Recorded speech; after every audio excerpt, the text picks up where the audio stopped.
الشيطان الرجيم بسم الله الرحمن الرحيم إن عدة الشهور عند الله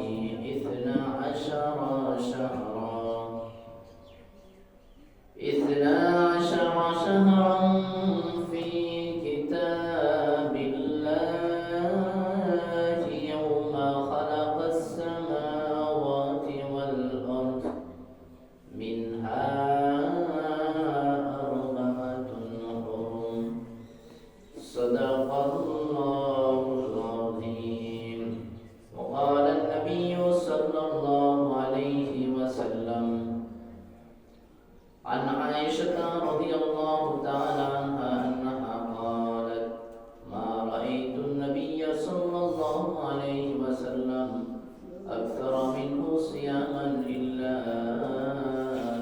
في رجب وشعبان إن الله وملائكته يصلون على النبي يا أيها الذين آمنوا صلوا عليه وسلموا تسليما اللهم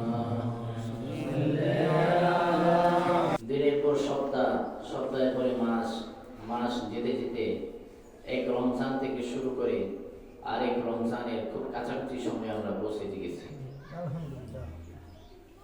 রমজানের পূর্ববর্তী মাসগুলা, এই মাসগুলা হচ্ছে আহ্বানের একটি মাস, প্রিপারেশনের একটি মাস।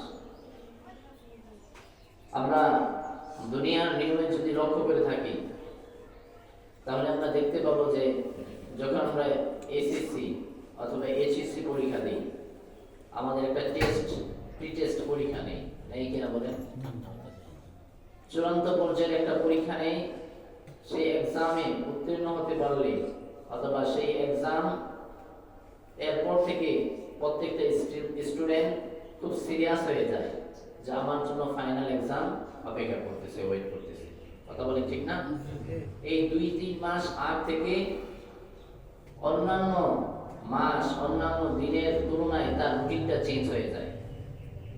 সে কমপক্ষে যে স্টুডেন্টটা ভালো করে লেখাপড়া করে নাই সারা বছর, সেও চিন্তা করে যে এই 2-3 মাস ভালো করে লেখাপড়া করে পরীক্ষা দিয়ে কমপক্ষে যেন পাস করা যায়, ভালো একটা রেজাল্ট যেন করা যায়। কথা বলেন ঠিক না? এবং এই প্রত্যেকটা গার্ডিয়ান তার সন্তানদেরকে এটাই বোঝাতে চায় বা এটা বোঝায় যে সারা মাস বছর যাই কিছু করছো, কমপক্ষে টেস্টের পর একটু সিরিয়াস হও যেন ফাইনাল এক্সামটা তোমার ভালো হয়। কথাটা বলার উদ্দেশ্য হচ্ছে ফাইনাল এক্সাম ভালো হওয়ার জন্য এই টেস্ট বা প্রি টেস্টের পর থেকে যে একটা সিরিয়াস মুড মানুষে নেই, এই সিরিয়াস পজিশনটা তাকে ফাইনাল এক্সামে অনেকটা হেল্প করে। কথা বলেন ঠিক কিনা? ঠিক তেমনি ভাবে আল্লাহ রাব্বুল আলামিন দুনিয়ার মানুষকে বোঝানোর জন্য এমন একটা সিস্টেমই করে দিয়েছেন। এই রমজান আসার 2 মাস আগ থেকে রজব এবং শাবান 2টা মাস আল্লাহ তাআলা দিয়েছেন। বলেন আলহামদুলিল্লাহ। এবং এই 2টা মাসকে প্রিপারেশনের মাস বলা হয়েছে। আল্লাহ রাসূল সাল্লাল্লাহু আলাইহি ওয়াসাল্লাম এই 2 মাস থেকে রজব যখন এন্ট্রি করে তখন থেকে নবীজি সাল্লাল্লাহু আলাইহি ওয়াসাল্লাম রমজানের প্রিপারেশনের জন্য নেমে পড়ে যায়। সুবহানাল্লাহ সুবহানাল্লাহ।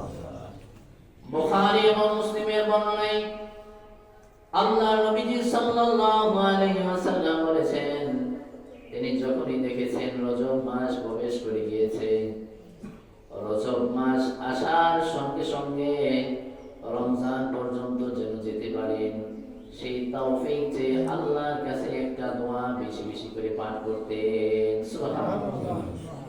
নবীজি বলতেন আল্লাহুম্মা বারিক লানা ফি রজব ওয়া শাবান ওয়া বাল্লিগনা রমাদান।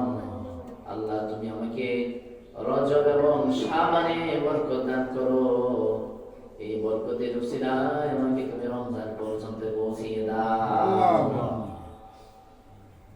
এই মাসটা হচ্ছে রজব মাস। মাসটার নাম কি বলেন? রজব। রজব শব্দের অর্থ হচ্ছে সম্মানিত, প্রাচুর্যময় সম্মানের অধিকারী যে মাস, সেই মাসের নাম হচ্ছে রজব। সুবহানাল্লাহ। আর এই রজবের প্রথম জুমা হচ্ছে আজকে। তাহলে রমজান এখনো আসে নাই। রমজানের প্রিপারেশন নেওয়ার জন্য গোটা পৃথিবীর সমস্ত মানুষকে, উম্মতকে আল্লাহ রাসূল সাল্লাল্লাহু আলাইহি সাল্লাম আহ্বান করে যাচ্ছেন যে রমজান চলে আসতেছে, এখন থেকে রমজানের প্রিপারেশন নাও। সুবহানাল্লাহ। সুবহানাল্লাহ। চারটা মাস আল্লাহ তাআলার কাছে সবচেয়ে বেশি প্রিয়। সূরা তাওবার 34 নম্বর আয়াতে আল্লাহ রাব্বুল আলামিন বলেছেন, ইন্না ইদ্দাতাশ শুহুরি ইনদাল্লাহি 12 শাহরান ফি কিতাবিল্লাহ। আল্লাহ রাব্বুল আলামিন বলেন, নিশ্চয়ই পৃথিবীর আসমান যেদিন সৃষ্টি হয়েছে, জমিন যেদিন সৃষ্টি হয়েছে, সেদিনের পর থেকে আল্লাহর কাছে গণনার মাস হচ্ছে 12টা। কয়টা বলেন? 12টা। আরবি মাস আমরা মুহররম থেকে শুরু করি, জিলহজে শেষ করি। কথা বলেন ঠিক কিনা? আরবি মাসের শুরুর প্রথম মাসটার নাম কি? মুহররম। কথা বলেন, প্রথম মাসের নাম কি? মুহররম। আর শেষ মাস এর নাম কি? জিলহজ। জিলহজ। আরবি মাস 12টা মাস আমরা জানি নামগুলা, অনেকে জানি, কিন্তু ইংরেজি মাস, বাংলা মাস 14 আছে না নাই? মুসলমান হিসেবে আরবি মাসের নামগুলা জানা দরকার ছিল কিনা বলেন? আরবি মাসের আগা গোড়া অনেক সময় চিনি না। মুহররম দিয়ে শুরু হলে অনেকে মনে করে রমজান দিয়ে আরবি মাস শুরু হয়েছে, কারণ রমজান দিয়ে মাদ্রাসা প্রতিষ্ঠান শুরু হয়। কথা বলে ঠিক না? যেমন জানুয়ারি থেকে স্কুল, ভার্সিটি, কলেজ শুরু হয়, ঠিক না? 1 জানুয়ারি থেকে আরেক জানুয়ারি শেষ। তো অনেকে রমজান, বিশেষ করে কমি মাদ্রাসা বা অন্যান্য মাদ্রাসাগুলা রমজান দিয়ে শুরু হয়, তাদের শিক্ষা প্রতিষ্ঠানের একটা শুরু। অনেকে মনে করে যে রমজান মাস মানে আরবি মাসের প্রথম মাস, কিন্তু আরবি মাসের প্রথম মাসের নাম হচ্ছে মুহররম। তাহলে আল্লাহ রাব্বুল আলামিন সূরা তাওবার মধ্যে বলেন, আল্লাহর কাছে সম্মানিত 4টি মাস, মিনহা আরবাতুন হুরুম, 4টি মাস আল্লাহর কাছে সবচেয়ে বেশি সম্মানিত। অন্যান্য মাসগুলো সম্মানিত, কিন্তু অন্যান্য মাসের তুলনায় 4টা মাস আল্লাহর কাছে বেশি প্রিয়। বলেন সুবহানাল্লাহ। 3টা মাস হচ্ছে লাগাতার, জিলকাদ, জিলহজ, মুহররম। জিলকাদ, জিলহজ, মুহররম।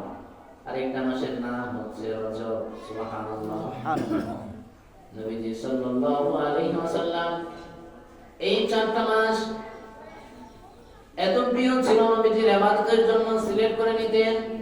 এমনকি মক্কার কাফেররা জাহিলি যুগের মধ্যেও এই 4টা মাসকে এত বেশি সম্মান করত।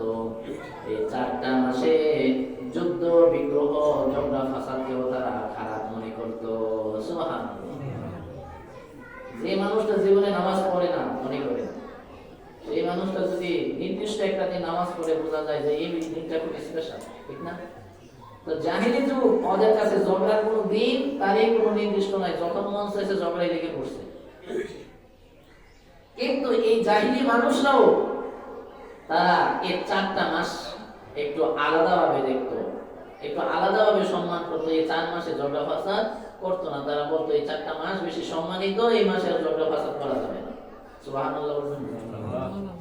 আর আমরা রমজান মাসে কত বিলা করি, রোজা রেখে ঝগড়া করলে অনেক সময় আমরা বলি যে রমজান না এদিকে তো ঝগড়া ফাসাদ করবো না। ঝগড়া করতে যাবে রমজান শেষ হয়ে যাবে। কি বলেন? রমজান শেষ হলে ঝগড়া করার জন্য, মানে রমজানকে সম্মান দেখিয়ে এটা বলি যে রমজান মাস দিয়ে ঝগড়া করো না, আর রমজান ছাড়ালে তো কথাই নেই। অর্থাৎ ঝগড়াটা কখনো কাম্য নয়, কিন্তু রমজান মাসকে আমরা সম্মান দেখিয়ে আমরা এই কথাটা বলি, কারণ রমজানের সম্মানটা আমাদের ভিতরে আল্লাহ গেঁথে দিয়েছেন। এই জন্য হয়তো আমাদের মুখ দিয়ে অটোমেটিকলি বের হয়ে যায় যে রমজান মাস ঝগড়া ফাসাদের মাস নয়। কথা বলি ঠিক কিনা? এই কথাটা ভালো তো, কথাটা ভালো না? রমজান মাসে রোজা রেখে মানুষ ঝগড়া ফাসাদ করতে যায় না, যে রমজান মাসের দিন এই ঝগড়া ফাসাদে যায়ও না, এটা ভালো কথা।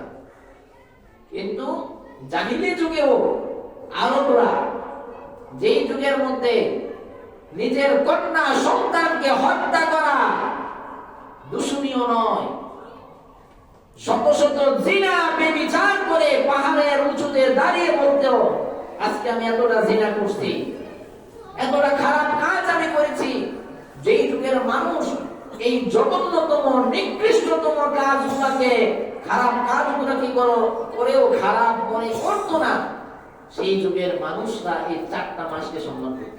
সুবহানাল্লাহ, সুবহানাল্লাহ বলবেন না? সুবহানাল্লাহ। তাহলে বোঝা যায় এই 4 মাসের দাম আল্লাহর কাছে একবারে নাই। কি বলেন, আছে না নাই? অনেক। জাহিলি যুগের মানুষরা মূর্খতায়, অজ্ঞতায় এমন ভাবে নিমজ্জিত ছিল, কন্যা সন্তান যদি তাদের হতো, তাদের চেহারাটা কৃষ্ণ বর্ণ হয়ে যেত, কালো হয়ে যেত। আল্লাহ রাব্বুল আলামিন কোরআনুল কারীমের মধ্যে জানিয়ে দিয়েছেন, ওয়া ইযা বুশিরা আহাদুহুম বিল উনসা যাল্লা ওয়াজহুহু মুসওয়াদ্দান কাআন্নাহু কাযীম।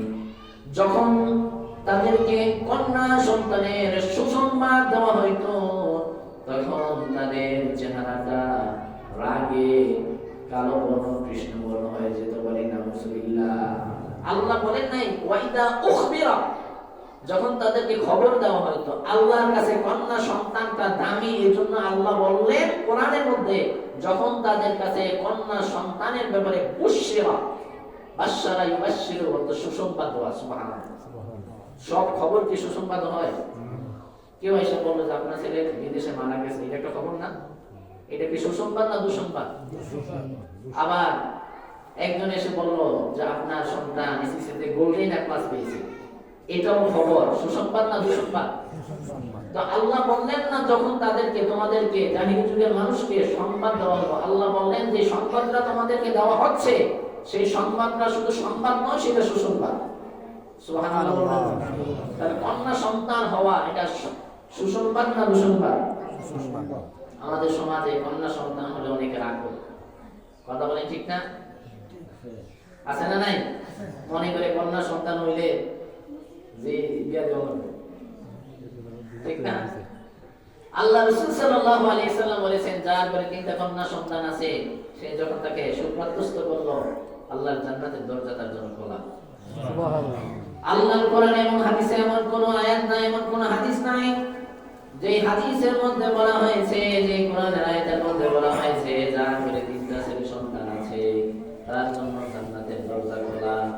তাহলে বোঝা যায় কন্যা সন্তান হইলে খুশি হন একজন, তিনি কে?